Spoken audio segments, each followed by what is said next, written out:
오늘도 주 앞에 나오게 하셨습니다. 이 은혜가 참으로 큽니다. 참 저희가 이 땅의 수많은 사람들과 조금도 다르지 않고 본성적으로도 참으로 아담의 원죄를 이어받아 다 부패하였고 참으로 어두움 속에서 죽음과 죄와 악한 마귀의 세력 앞에 억눌려 살면서도 그것이 무엇인지도 모르며 어두움 가운데 살았는데 하나님께서 저에게 특별한 은혜를 주셔서 저희 눈을 띄워주시고 살아계신 하나님이 누구신지 알게 하시고 하나님께서 선하시고 의로우시고 자비로우시고 긍휼이 많으시고 은혜로우신 분이신 것을 깨닫게 하시고 천지를 지으신 분이 계시고 천지를 지으신 분이 바로 이런 분이시라고 하는 것을 깨닫게 하시고 그 앞에서 양심을 비추어 볼 때 우리가 심히 어긋났고 그 앞에서 말씀을 비추어 볼 때 우리가 심히 죄인 된 것을 깨닫게 하시고 주께서 마련하신 유일한 구원의 방도 예수 그리스도를 알게 하셔서 저를 믿고 의뢰하고 우리 영혼을 맡기게 하셔서 오늘 이 자리에 나와 또 예배드리게 되었사오니 이 은혜가 참으로 크옵니다. 수많은 사람들이 아직도 어두움 가운데 방황하고 있사오나 어찌된 일인지 우리에게 이런 은혜를 베푸사 주 앞에 나오게 하시고 또 우리 입을 열어 찬송케 하시오니 하나님 참으로 또다시 이 은혜를 감사드립니다. 주님, 이런 은혜를 받았으면서도 저희는 이 땅에 살아가면서 이 땅에서 먹고 마시고 또 살아가는 일에 그토록 근심이 많고 또 우리 마음에 원하는 것도 그토록 많고 하나님 이외에 다른 것으로 우리를 만족시키고 또 그 다른 것으로 즐겁게 하려고 그토록 했습니다. 주님, 저희 눈이 아직도 다 벗겨지지 않았고 저희가 아직도 참으로 온전히 보지 못합니다. 하나님 다시 안수하여 주셔서 우리 눈이 밝히 뜨게 해주시고 우리가 받은 은혜가 얼마나 귀한 것인지 제대로 알게 해주시고 우리가 참으로 하나님 앞에 어떤 존재인지 제대로 알게 해주십시오.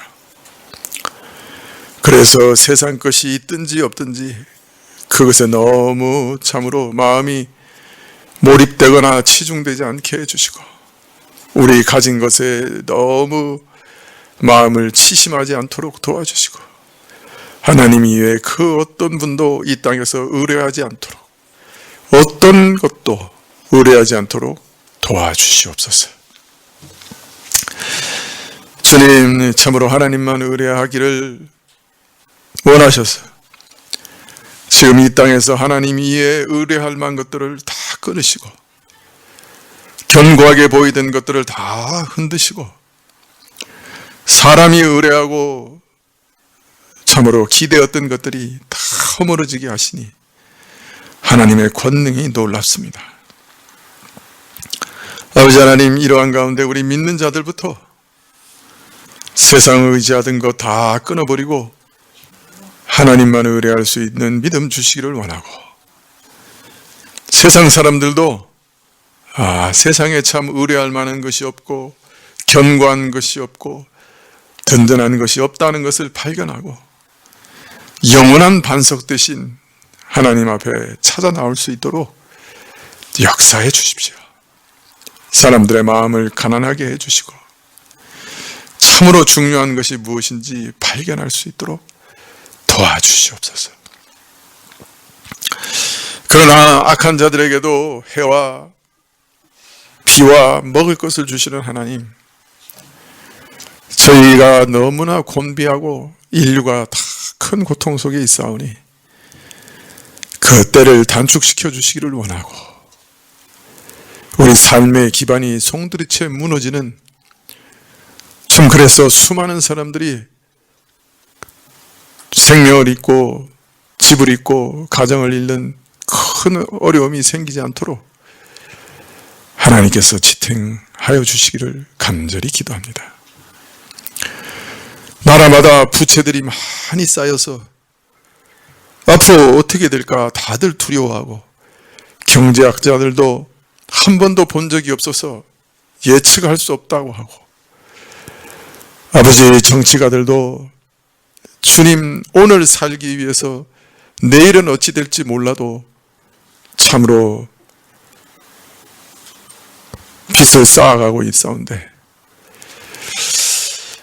우리 앞에 무엇이 기다리고 있는지 저희는 알지 못하지만 이때도 주님을 의지할 수밖에 없습니다. 주님께서 저희를 살려주시고 저희 필요를 공급해 주시고 이 삶의 체계가 송두리째 무너지지 않도록 지탱하시는 특별한 은혜를 베풀어 주옵소서. 저희에게 믿음에 믿음을 더해 주시기를 원하고, 저희 마음에 그러나 오직 주님을 바라봄으로 인한 평강이 넘치게 하시기를 원하고, 우리에게 이미 주신 것, 영원한 나라와 제사장 나라와 하나님의 백성 된 것을 크게 기뻐할 수 있도록 도와주시옵소서. 고3 학생들 붙들어 주셔서 마지막까지 견고하게 하시고, 시험 당일날 담대함 주시고, 아는 것을 다 쓸 수 있는 지혜 주시기를 구하고, 예수님의 이름으로 기도합나이다. 아멘. 말씀은 역대하 22장 10절부터 23장 17절까지 말씀입니다.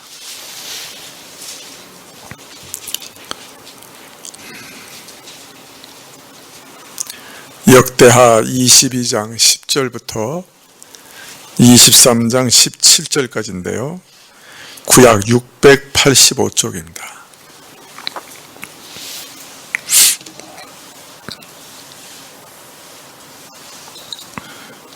네, 역대하 22장 10절부터 같이 교도하시면 좋겠네요. 22장 10절부터. 아하시야의 모친 아달랴가 그 아들의 죽은 것을 보고 일어나 유다 집의 왕의 씨를 진멸하였으나,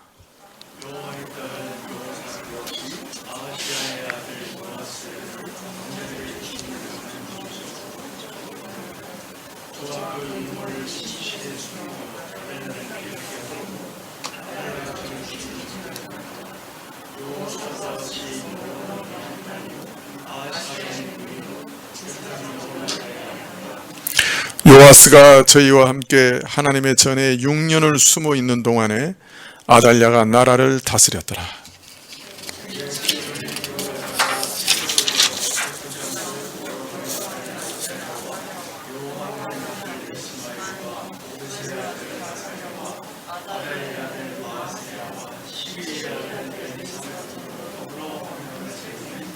저희가 유다로 두루다니며 유다 모든 고을로서 레위 사람과 이스라엘 족장들을 모아 예루살렘에 이른지라.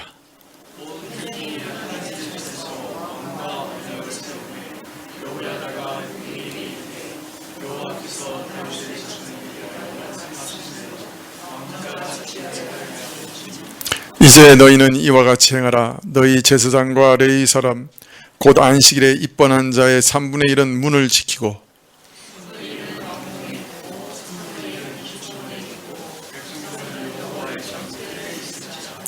제사장과 수종들은 레위 사람은 거룩한즉 여호와의 전에 들어오려니와 그 외에 다른 사람은 들어오지 못할 것이니 모든 백성은 여호와의 명하신 바를 지킬지며,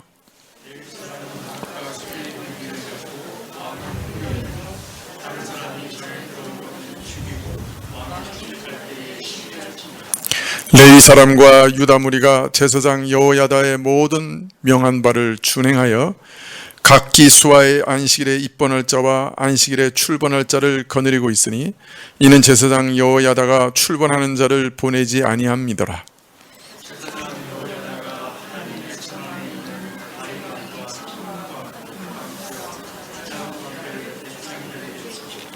또 백성들로 각각 손에 병기를 잡고 왕을 호위하되 전 우편에서부터 전 좌편까지 단과 전 곁에 서게 하고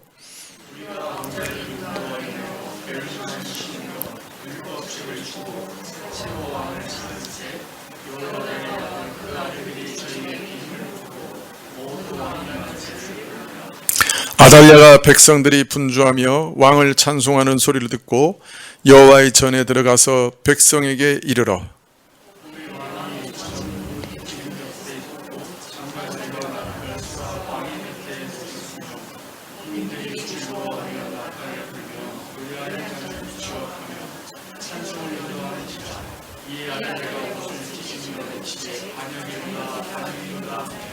제사장 여호야다가 군대를 거느린 백부장들을 불러내어 명하여 가로되 반열 밖으로 몰아내라. 무릇 저를 따르는 자는 칼로 죽이라 하니 제사장의 이 말은 여호와의 전에서는 저를 죽이지 말라 함이라.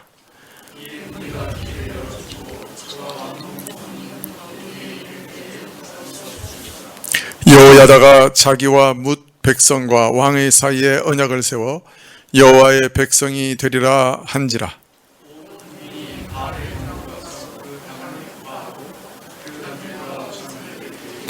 그 단 앞에서 바알의 제사장 맏단을 죽이니라.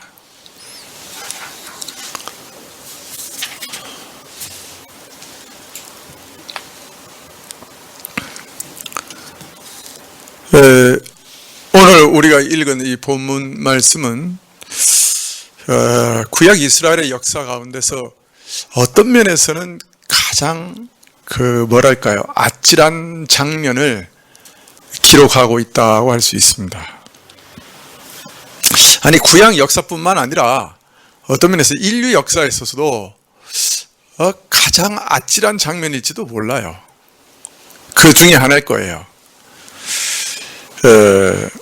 왜냐하면 하나님께서는 인류를 구원하실 메시아를 누구의 계보로 보내시겠다고 약속하셨습니까? 누구의 씨로 보내시기라고 약속하셨어요? 다윗의 씨죠. 다윗의 계보를 통해 메시아가 오리라 예언되었습니다. 근데 만일 다윗의 자손이 완전히 멸절돼 버리면 어떻게 될까요? 하나님의 언약이 깨어지게 되겠죠. 메시아가 오시는 언약이 깨어지고, 그죠? 어떤 면에서는 메시아가 오실 수도 없게 될 수도 있는 거예요. 다윗의 자손이 없어요. 메시아가 오시는 길이 막혀버리는 거예요. 이런 대참사가 사실은 벌어질 뻔했다라고 오늘 말씀이 기록하고 있는 거예요. 오늘 본문 바로 앞에 역대하 22장 1절부터 9절에는 남유다의 제6대 왕 여호람의 아들 아하시아의 악정과 그가 북이스라엘 예후에 의해 피살된 일을 기록하고 있습니다.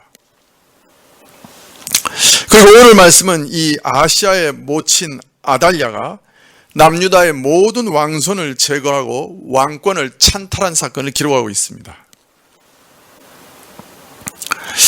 남유다의 다윗 왕족과 그 씨를 진멸했어요. 그래서 메시아가 오시는 길이 차단될 뻔한 전대미문의 사건이 발생한 거예요. 자, 그런데 이 사건은 이 사건보다 아주 오래전에 사실은 씨가 뿌려졌어요. 그래서 이것이 이 시기에 와서 열매를 맺게 된 거예요. 자, 그러면 언제 누구로부터 이런 씨가 뿌려졌느냐? 그것은 아하시아의 할아버지 여호사밧 왕 때 이 씨가 뿌려졌어요. 원래 남유다하고 북이스라엘이 나누어진 이후에는 서로 막 싸웠어요. 그죠? 계속 전쟁을 했는데 여호사밧 왕 때 와서는 이상하게 무슨 이유인지 모르겠는데 확실치는 않은데 북이스라엘과 화친하는 정책을 세웁니다. 이 여호사밧 왕은 또 유다 왕 중에 상당히 신앙적이고 경건한 왕이에요. 그래서 우상 숭배를 다 제거하고 이스라엘을 개혁한 왕 중에 하나인데, 그런데 이상하게 북이스라엘 왕 중에도 가장 바알 숭배에 있어서 열심인 아합 시대에 그 아합 왕과 친밀해져 가지고 심지어는 혼인 관계를 맺습니다. 그 고대 사회에서는 그 두 나라가 이렇게 서로 이렇게 화친할 때 결혼 동맹을 많이 맺잖아요. 그래가지고 아합의 딸 아달랴를 자신의 집안의 며느리로 받아들여요. 근데 이 아달랴의 엄마가 누구예요? 예? 이세벨이에요. 이세벨. 그 아주 유명한 여자 아니에요. 그죠? 구약을 잘 몰라도 이세벨은 아시잖아요. 아합과 이세벨 정도는. 모르세요? 다 아시죠?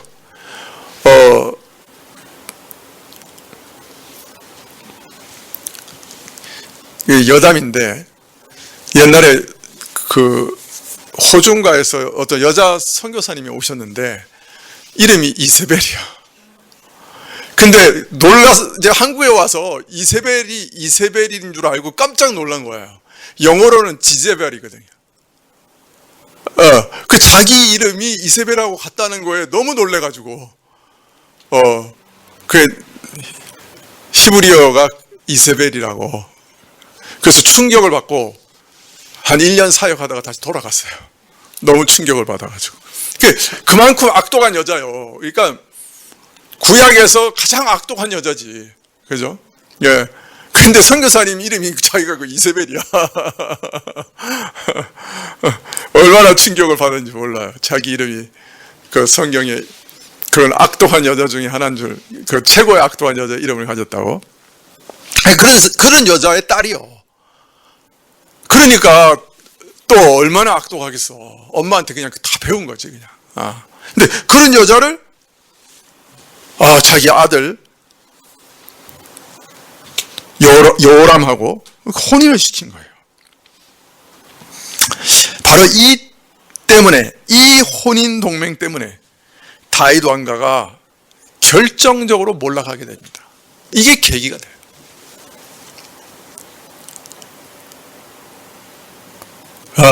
이제 우리도 자식들 이제 결혼시키는 나이가 돼 갑니다. 그죠? 부모님들은 아침마다 기도하셔요. 사실은 기도하셔야 됩니다. 좋은 믿는 며느리 맞는 것, 좋은 믿는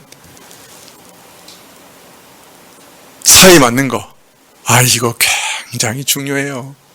엄청 중요한 거예요. 그 이후에 자손의 그 영원한 운명까지 좌우할 수 있는, 그렇게 중요한 거예요. 가볍게 생각하시면 안 돼요. 그러니까 하여튼 자녀들의 결혼을 위해서도, 지금 자녀가 어리더라도 지금부터 기도하십시오. 아시겠습니까? 오늘 이 사건을 보면요, 기도해야 돼요, 정말. 이제 보세요. 여호사밧이 죽은 다음에 아들 여호람이 왕위에 오릅니다. 그런데 이 여호람이 한 일 중에 제일 중요한 일이 뭐냐? 권력을 독점하는 일이었어요. 어떻게 독점했느냐? 자기 아우들을 다 죽임으로 권력을 독점합니다. 참 무섭죠. 이 권력에는 친형제도 같이 갈 수 없는 거예요. 그래서 추 아무개하고 류 아무개하고 이렇게 싸우나 봐요. 권력은 나눌 수 없어요. 그래서 이 권력은 참 비정한 거예요. 역대하 21장 2절 이하에 보면 여호사밧의 아들 여호람의 아들 아우들 아사랴와 여히엘과 스가랴와 아사랴와 미가엘과 스바냐는 다 유다 왕 여호사밧의 아들들이라.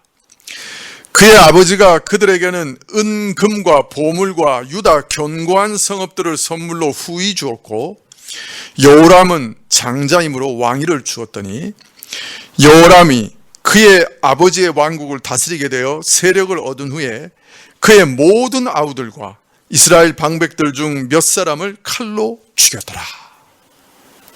여호람이 하나님을 경외하니까 하나님께서 여호사밧이 하나님을 경외하니까 하나님께서 여호사밧에 엄청난 부귀 영화를 주시고 군대도 아주 많이 주셨어요.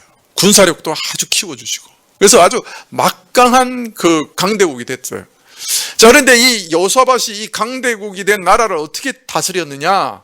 아마도 아들들을 주요 요새마다 배치해가지고 아들들이 자기를 보좌하도록 만든 것 같아요. 그래서 각 제국 그 나라의 거점마다 자기 아들들을 거기다가 줬어요. 그래서 그 성을 아들들에게 준 거예요. 그리고 은과 금을 많이 줬어요. 아주 부귀를 아주 줬어요.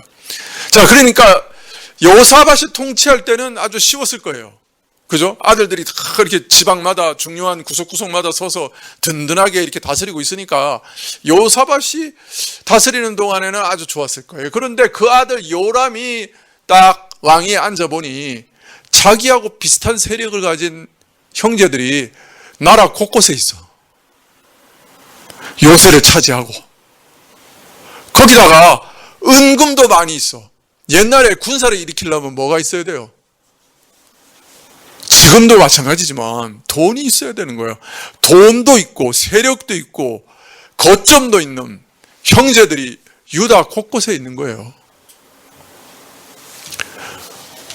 왕권을 강화하려면 어떻게 해야 돼? 그거 다 뺏어야지. 이 전대에 뿌린 씨 때문에 자기 왕권이 강화되지 못한다 생각했을 거예요. 그래서 아마 형제들을 다 불러들였는지도 몰라요. 그리고 다 죽여버렸어요. 그리고 중요한 세력 있는 대신들도 죽여버렸어요. 그래서 왕권을 강화한 거예요.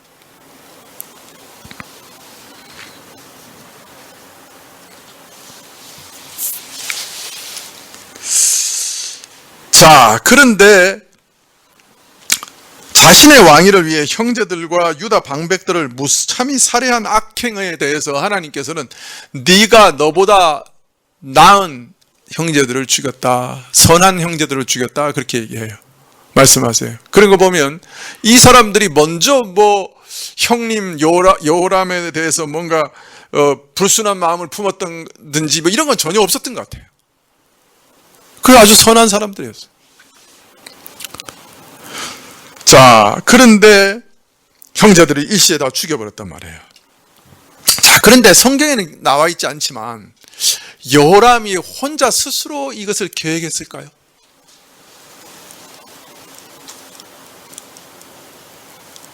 이런 방식은 북이스라엘에서 유행하던 방식이요.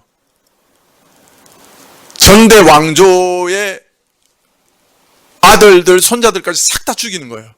이게 북이스라엘에서 유행하는 방식이거든.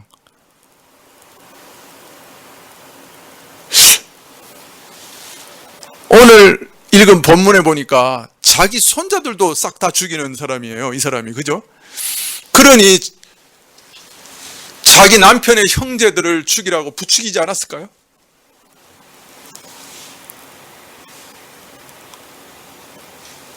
이런 일은 유다에 처음 있는 일이에요. 아마도 추측건데 그 아내의 부추김을 받았고 자신의 형제들마다 다 죽여버린 거예요. 그래서 다윗 왕가의 세력이 크게 약화되기 시작했어요. 형제 다 죽었으니까.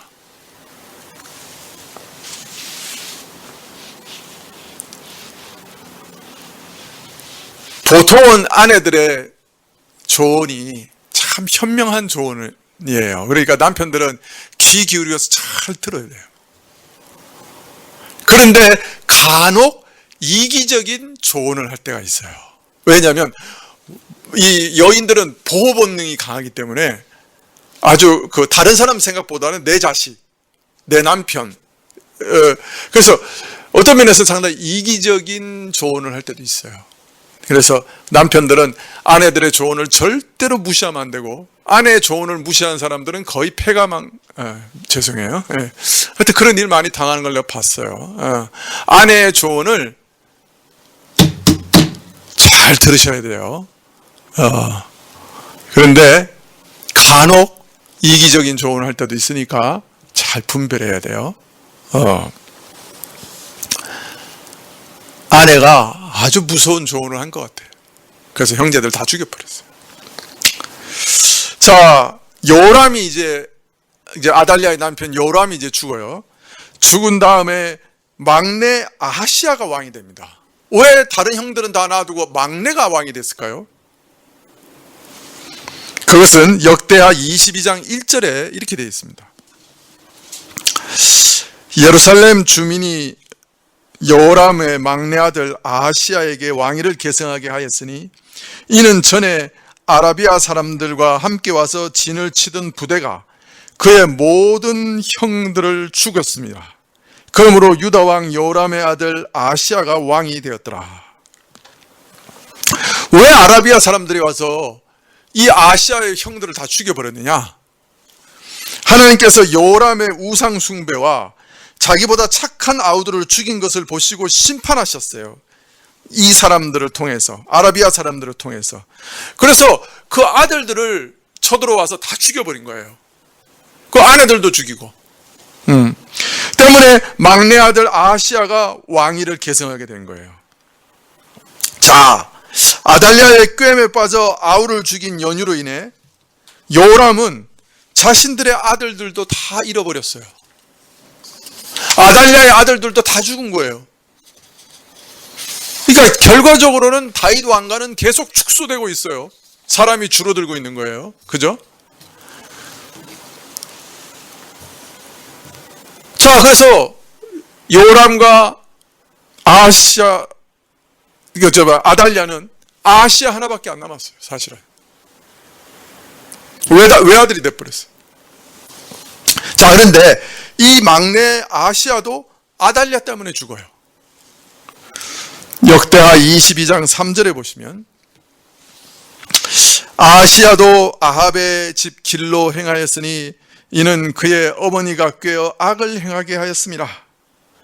아하시아가 어머니의 꾀를 따라 아합의 길로 행하고 아합 집안과 화친했어요. 그런 와중에 아합의 아들 이스라엘 왕 요람을 문병 갔다가 아합 집을 쓸어버린 혁명가 예후의 손에 잡혀 죽임을 당하고 말았어요.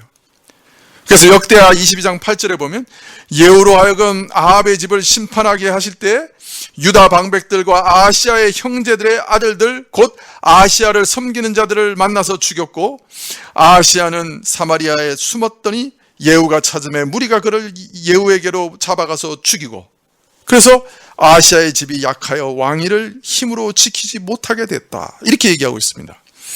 예후의 손에 유다의 방백들과 아라비아 사람들에게 죽임을 당했던 아하시아의 형들의 아들들도 다 죽었어요. 아하시아와 함께.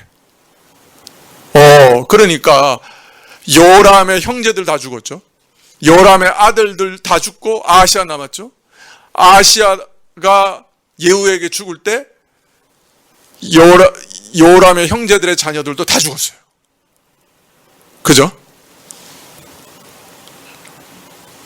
자, 이제 남은 건 누구만 남은 거예요? 다윗 왕손 중에 아하시아의 자녀들만 남은 거예요. 자, 이 세 번의 살육 이후에 이게 다 누구냐? 아달랴하고 관계 있는 거예요. 다 아달랴하고 관계 있는 거예요. 이 세 번의 살육 이후에 네 번째 살육은 아달랴의 손에서 직접 일어납니다. 오늘 역대하 22장 10절에 아하시아의 모친 아달랴가 그 아들의 죽은 것을 보고 일어나 유다 집의 왕의 씨를 진멸하였으나 왕의 딸 사부아시 아하시아의 아들 요아스를 왕자들의 죽임을 당하는 중에서 도적하여 내고 저와 그 유모를 침실에 숨겨 아달랴를 피하게 한 거로 아달랴가 저를 죽이지 못하였더라. 아달랴는 조금 전에 말씀드린 대로 아합의 딸이요 유다 왕실에 시집온 공주로서 유다 왕 아하시아의 어머니였는데, 아달랴가 아들 아하시아가 북이스라엘에서 예후의 손에 죽었다는 소식을 들은 다음에 모든 왕손들을 살해해요. 그리하여 다윗 혈통을, 왕통을 완전히 끊어버리려고 한 거예요. 왜 그랬을까요? 첫째는 스스로 권력을 장악하기 위해서 그렇게 했던 거죠. 여자 여왕이 그죠? 여황제가 되려고 그렇게 했던 거죠. 그래서 왕손을 다 끊어버려요. 그리고 또 하나는 아마도 이 하나님에 대한 믿음을 완전히 파괴해서 이 유다를 북이스라엘처럼 바알을 숭배하는 국가로 만들려고 이렇게 시도했던 것 같아요. 자기 엄마 이세벨이 북이스라엘에서 시도했던 것 그대로 남유다에서도 시도하려고 그렇게 했던 것 같아요. 오늘 말씀 맨 마지막에 보면 다시 왕권을 회복한 다음에 제일 먼저 한 게 뭐예요? 아달랴를 죽이고 그 다음에 한 게 뭐예요? 바알 신당을 부수고 바알의 제사장을 죽인 거예요. 그죠? 아달랴가 이 남유다에 뭘 심은 거예요? 바알 숭배를 심었던 거예요.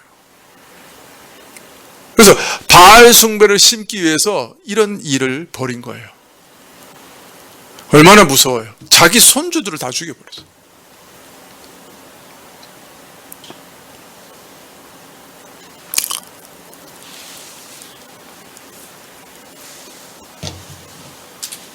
측춘무후 같은 사람이 여기 또 있어요. 근데 이 사람이 먼저니까 선배지, 이 사람이.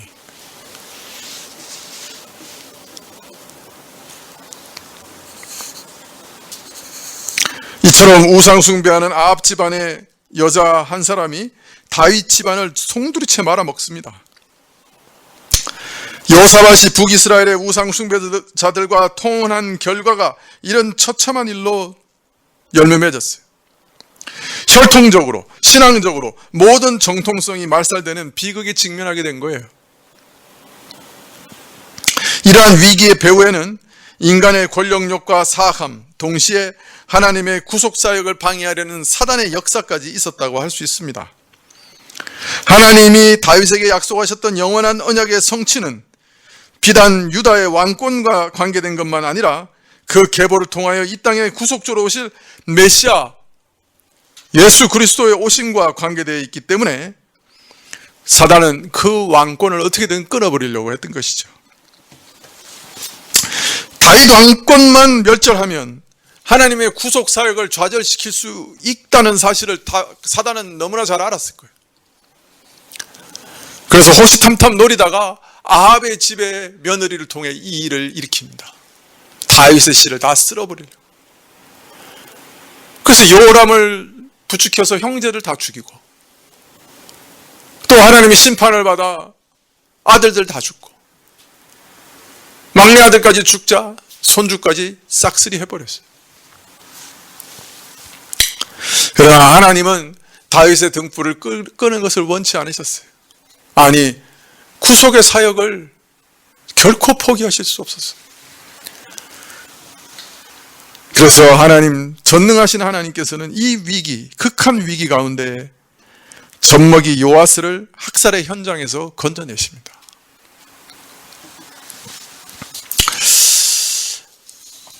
네. 11절에 보면 22장 11절에 보면 왕의 딸 여호사부앗이 아하시아의 아들 요아스를 왕자들의 죽임을 당하는 중에 도적하여 내고, 왕의 딸 공주인데 이 왕의 딸이 요람의 딸인데 누구의 딸이기도 할 수 있는 거죠? 아달랴의 딸일 수도 있는 거예요.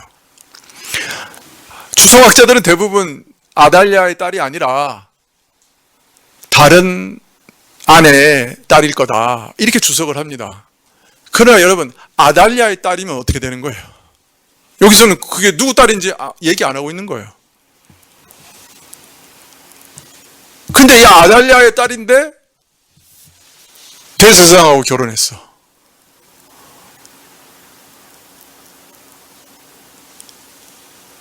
그래서 여호와 하나님을 믿고 요아스를 건져냈다. 이런 건 불가능할까요?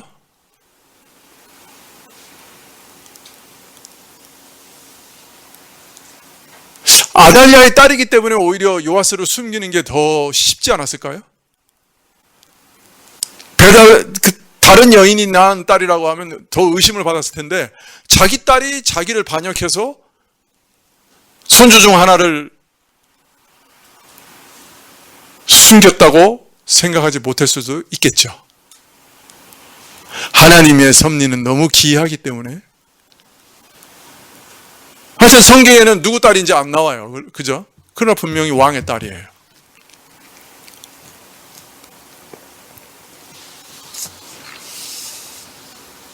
하여튼 하나님은 기적을 일으키셨어요. 이 왕가 가운데 의로운 사람을 일으키셨어요. 하나님께서는 꼭 사람을 사용하셔서 그 일을 이루십니다. 오늘날도 이런 의로운 자를 찾으시고 계실지도 몰라요.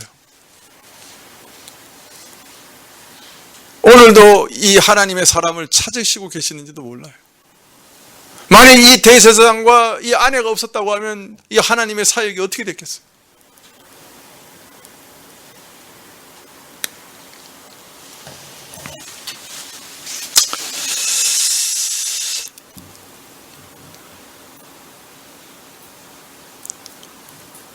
이렇게 요아스는 아달랴가 전국을 다스리는 동안에 여호세바와 함께 6년을 성전에 숨어 지냅니다.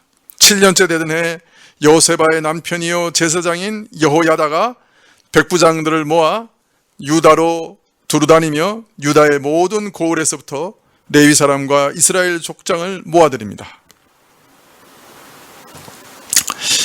열왕기에는 여호세바라고 되어 있어요. 근데 아마 같은 이름일 거예요.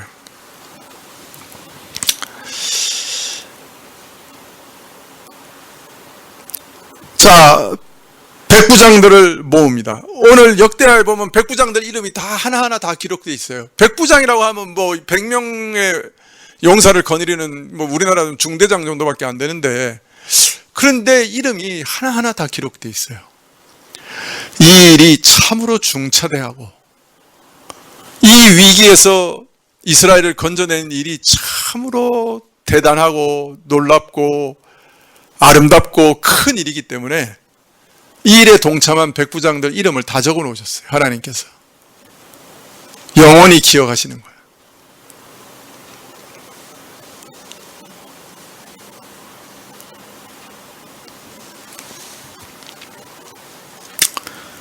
자, 이들이 두루 돌아다니면서 유다 고을에서 레위 사람과 이스라엘 족장을 다 예루살렘에 모아드립니다.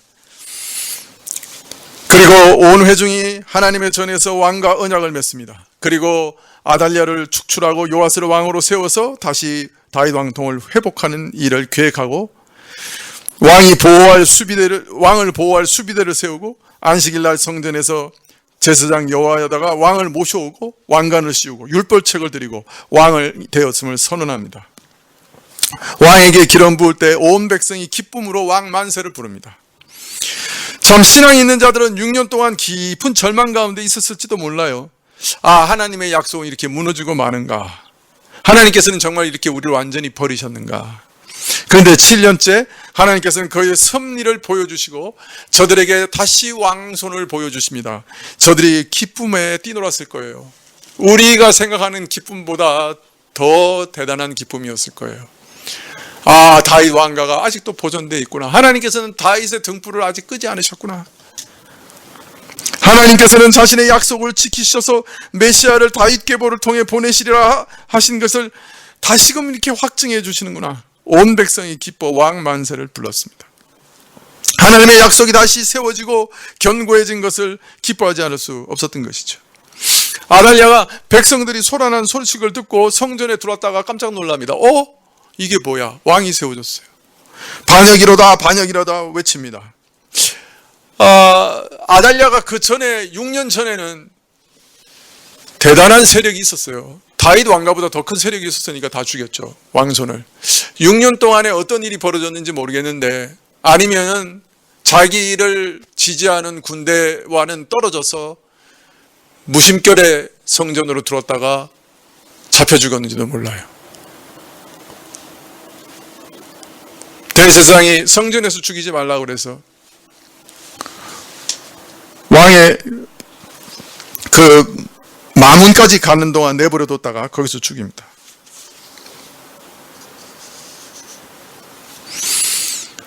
자, 이로써 유다 왕실을 바알 숭배로 타락시키고 더럽혔던 주동자 아달랴가 처형되고 그 세력은 이제 꺾이게 됩니다. 이어서 아달랴를 죽인 후에 대제사장은 하나님과 왕과 백성들 사이에 언약을 맺게 합니다. 다시금 하나님의 백성으로 살겠다고, 또 왕은 하나님의 말씀대로 백성들을 통치하겠다고 언약했겠지요. 그래서 영원한 언약을 따라 정당한 왕권이 세워지고 새로운 지도체계가 세워지게 됩니다. 그리고 바알 신전이 회파되고 바알의 제사장도 죽이고, 그래서 이제 남유다가 바알 신앙으로부터 벗어나게 되죠. 북이스라엘은 조금 전에 예후를 통해서 이런 일이 일어났거든요. 그래서 이제 하나님의 은혜로 북이스라엘과 남유다가 전부 다 바알 신앙에서 이제 벗어나는 일이 이제 생기게 됩니다. 그러나 불행하게도 북이스라엘은 여로보암이 만드는 금송아지를 계속 섬기는 일은 버리지 못했어요. 남유다는 명목상으로는 이제 완전한 개혁을 이루고 참 형식적으로는 순수한 믿음으로 복귀하게 된 것이죠. 우리는 이 사건을 통해서 먼저 아무리 시대가 어두워도 낙심치 말고 하나님을 기대해야 됨을, 하나님의 주권적 섭리와 약속을 신뢰해야 됨을 배우게 됩니다. 하나님이 약속하신 것은 결코 실패하지 않고 다 이루어졌습니다.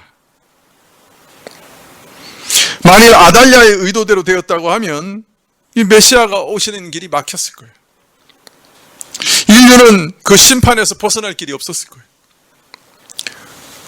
참으로 대참사가 벌어졌을 겁니다. 그러나 하나님의 구원 계획을 누가 막을 수 있겠어요? 하나님께서는 이 일 가운데서 다윗의 씨를 구원해 내셨고, 왕족과 인류를, 또 이스라엘을 아달랴와 마귀의 손에서 구원해 내셨습니다. 그러므로 이 사건은 우리와 아무 무관한 사건은 아니죠. 바로 우리 자신도 이 사건을 통해서 구원받은 다윗의 씨를 통해 구원을 받은 거예요. 그죠? 그러니까 이 사건은 또 어떤 면에서 우리 구원과도 매우 긴밀한 관계가 있는 사건이에요. 구속사가 다 마찬가지지만, 하나님께서 우리를 구원하시기 위해 이렇게 우여곡절 속에서도 다윗의 씨를 버리지 않으시고 저들의 범죄 가운데서도 저들을 지켜주셨고, 그래서 오늘 우리가 구원을 얻은 거예요.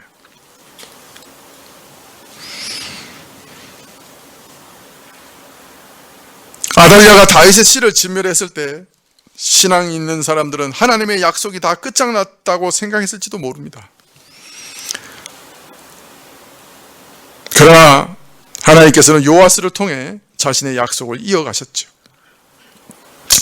그러므로 우리는 아무리 어두운 시대, 아무리 고통스러운 시대라도 하나님의 약속은 반드시 이루어진다고 하는 믿음을 결코 잊어버리서는 안 됩니다. 오늘날도 코로나 사태로 인해 예배도 전도도 중지해야 되는 참 어려운 시대를 살아가고 있습니다. 또 이제 인원수 20%까지 줄이라고 연락이 왔어요. 그럼 우리는 한 50명 모일 수 있습니다. 그죠? 전도사님? 예. 모르겠습니다. 뭐 50명 정도 오실 거예요. 예, 다음 주에. 그러나 이 어려운 시대에서도 우리는 이 복음이 땅끝까지 전파되고 하나님께서는 그 택하신 자들을 한 사람도 빠짐없이 다 구원해 내실 것을 믿습니다. 그리고 예수님께서 다시금 이 땅에 재림하게 되실 것을 믿어요. 반드시 그렇게 될 겁니다. 아무리 어려운 시대라고 해도 복음은 이때도 반드시 전도되고 전파될 겁니다. 어떤 방식이든지 복음은 땅끝까지 이르게 될 겁니다. 믿으십니까? 예수님이 약속하신 거예요.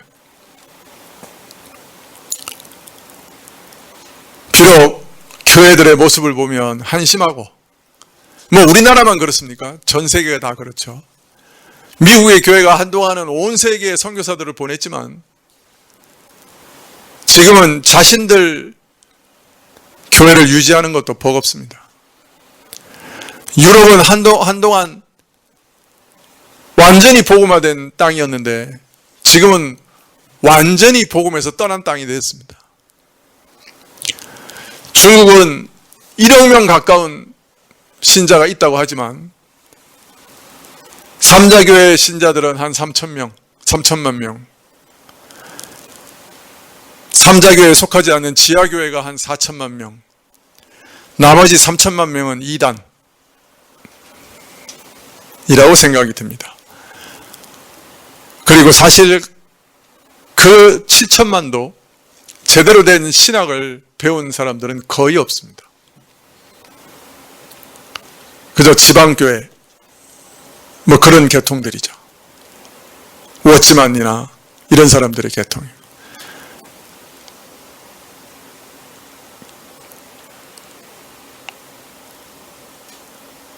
세상을 돌아보고 교계를 다 돌아봐도 소망이 없는 것 같아요. 참 이래가지고 어떻게 될래나. 한국교회도 한동안은 뭐가 막 부흥도 되고 뭐가 힘을 얻는 것 같더니 이제는 삶아놓은 시금치처럼 이래가지고 뭐 무슨 사명을 감당하겠는가. 이게 낙심하기 쉽죠. 그러나 아예 다윗의 씨가 다 없어진 때도 있었어요. 그죠? 아달랴가 하나님 나라에 왕좌에 앉아서 다스리고 있었던 때도 있었다고요. 마귀가 하나님 나라에 왕좌를 차지하고 다스리고 있었어요. 6년이나.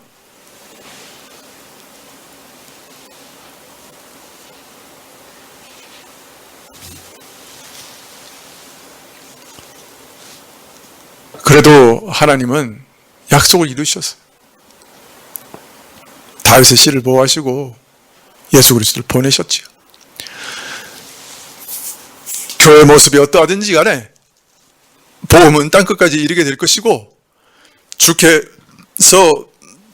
태초 이전에 택하셨던 모든 택한 백성들은 다 구원받을 것이고 끝이 올 겁니다. 그리고 오늘도 이런 한국교회도 사용하셔서 택한 백성들을 구원해 내실 겁니다. 코로나 와중에서도 구원해 내고 계십니다. 자, 그러니 여러분 낙심하지 맙시다. 그리고 어떤 방식이든 복음 사역을 지속해 봅시다.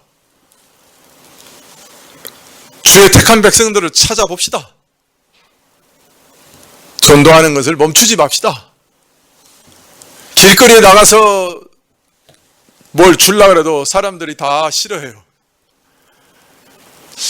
이거 완전히 우리가 장갑 끼고 분무기로 그들 보는 앞에서 살균해서 줘야 될 형편이에요.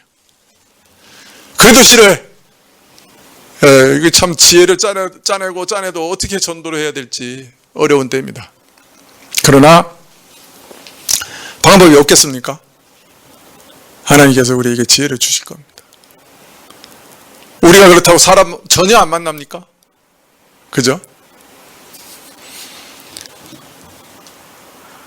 소망을 가지고 주의 나라가 임할 때까지 주를 바라보고 의뢰하고 믿음을 지켜나갑시다. 교회를 지켜나가고 복음을 전파해 나갑시다. 주께서 다시 영광 가운데 오시겠다는 약속만 지금 남았습니다. 그 약속을 우리가 우리 눈으로 볼 수 있을지도 모르겠습니다. 기도하시겠습니다.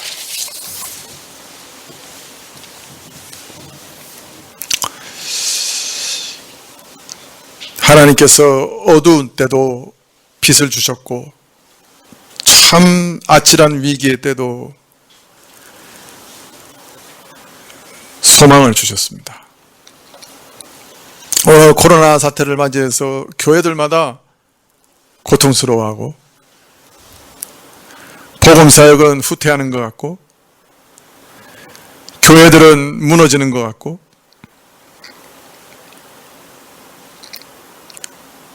성도 간의 교제가 사라지고 어려움이 밀려오지만 역사 가운데 이런 고난과 고통보다 훨씬 더 어렵고 고통스러운 일들이 많이 있었음을 기억하시고 그때마다 교회를 지키시고 끝까지 붙드셨던 하나님을 우리가 기억하게 하셔서 이러한 때라도 낙심하지 않고 하나님을 의뢰하는 믿음을 저에게 주시옵소서. 또 우리 개인의 삶 가운데서도 아무리 어렵고 아무리 낙심되는 상황이라도 하나님은 살아계시고 하나님이 도우시면 우리가 반드시 승리하게 될 것을 믿게 하시고 가장 무서운 위기 속에서도 하나님은 피할 길을 내시는 분이신 것을 우리가 기억하고 우리 인생의 어려움과 고통 속에서도 믿음이 연약해지지 않게 기도하게 하시고 하나님을 꼭 붙드는 은혜를 허락하여 주시옵소서. 주님께 모든 것을 의탁드리옵고 예수님의 이름으로 기도합나이다. 아멘. 주님 가르치신 기도로 예배를 마치겠습니다. 하늘에 계신 우리 아버지시여, 이름이 거룩히 여김을 받으시오며 나라의 임하옵시며 뜻이 하늘에서 이룬 것과 같이 땅에서도 이루어지이다. 오늘날 우리에게 일용할 양식을 주옵시고 우리가 우리에게 죄 지은 자들을 사하여 준 것 같이 우리 죄를 사하여 주옵시고 우리를 시험에 들게 하지 마옵시고 다만 악에서 구하옵소서. 대개 나라와 권세와 영광이 아버지께 영원히 있사옵나이다. 아멘.